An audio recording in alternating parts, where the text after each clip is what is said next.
వర్షాల జాడ కోసం ఎదురుచూస్తున్న రైతులకు మంచి శుభవార్త.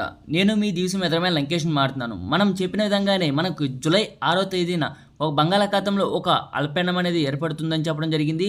ఆ విధంగానే మనకు బంగాళాఖాతంలో ఒక అల్పపీడనం అనేది ఏర్పడుతుంది.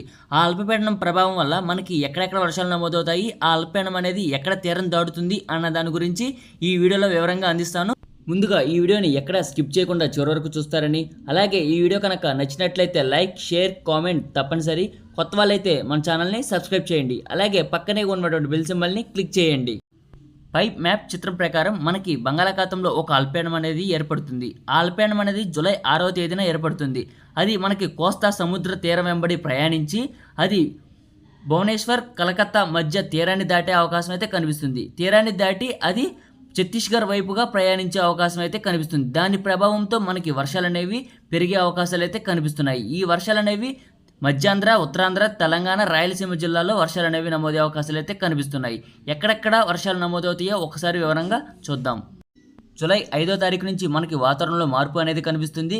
అలాగే జూలై 5వ తారీఖు నుంచి మనకి ఆకాశం మేఘవృతమై ఉంటుంది. అలాగే జూలై 6, 7, 8, 9 తేదీల మధ్య మనకి వర్షాలు అనేవి నమోదవుతాయి.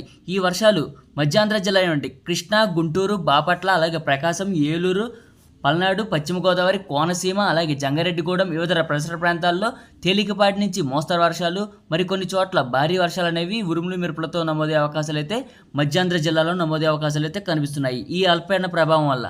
అలాగే ఉత్తరాంధ్ర జిల్లా నుండి విశాఖపట్నం, విజయనగరం, కాకినాడ, శ్రీకాకుళం, అనకాపల్లి, పార్వతీపురం, మన్యం జిల్లా, అల్లూరి సీతారామరాజు జిల్లా, తుని, యానం, రంపచోడవరం, సోంపేట, టెక్కలి, పలాస, బొబ్బిలి, పాలకొండ, రాజం, గజపతి నగరం, చిత్తలవలస, నర్సీపట్నం, అరకు వ్యాలీ ఈ పరిసర ప్రాంతాల్లో మనకి భారీ వర్షాలు అనేవి నమోదే అవకాశాలు అయితే కనిపిస్తున్నాయి. ఈ అల్పపీడన ప్రభావం వల్ల మనకి వర్షాలు అనేవి ఉత్తరాంధ్రలో నమోదే అవకాశాలు అయితే కనిపిస్తున్నాయి.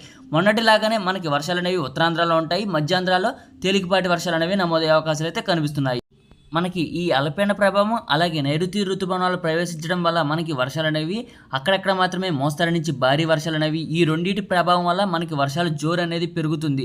అలాగే రాయలసీమ జిల్లా నుండి తిరుపతి, చిత్తూరు, అన్నమయ్య, సత్యసాయి, కడప, కర్నూలు, నంద్యాల ఈ జిల్లాలో కూడా మనకి వర్షాలు అనేవి నమోదవుతాయి.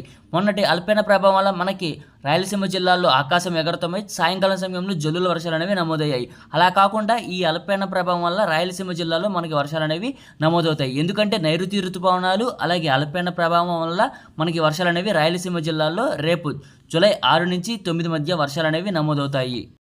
వికారాబాద్, సంగారెడ్డి, కామారెడ్డి, నిజామాబాద్, మెదక్, మేడ్చల్, మల్కాజ్గిరి, జోగులాంబ, గద్వాల్ జిల్లా, ఆదిలాబాద్, ఆసిఫాబాద్, మంచిర్యాల, పెద్దపల్లి, జయశంకర్, బుల్పాపల్లి, రాజన్న, సిరిసిల్ల, మంచిర్యాల, సిద్దిపేట, వరంగల్, మెదక్, ఖమ్మం, భద్రాద్రి కొత్తగూడెం, మలుగు, నల్గొండ, యాదాద్రి భువనగిరి ఈ జిల్లాల్లో అక్కడక్కడ మాత్రమే మోస్తరు నుంచి భారీ వర్షాలు అనేవి తెలంగాణ రాష్ట్రంలో నమోదే అవకాశాలు అయితే కనిపిస్తున్నాయి. అలాగే ఈ అల్పపీడన ప్రభావం వల్ల మనకి తెలంగాణలో వర్షాలు ఉంటాయి. ఉత్తరాంధ్రలో అలాగే మధ్యాంధ్ర, రాయలసీమ జిల్లాలో వర్షాలు అనేవి నమోదే అవకాశాలు అయితే కనిపిస్తున్నాయి.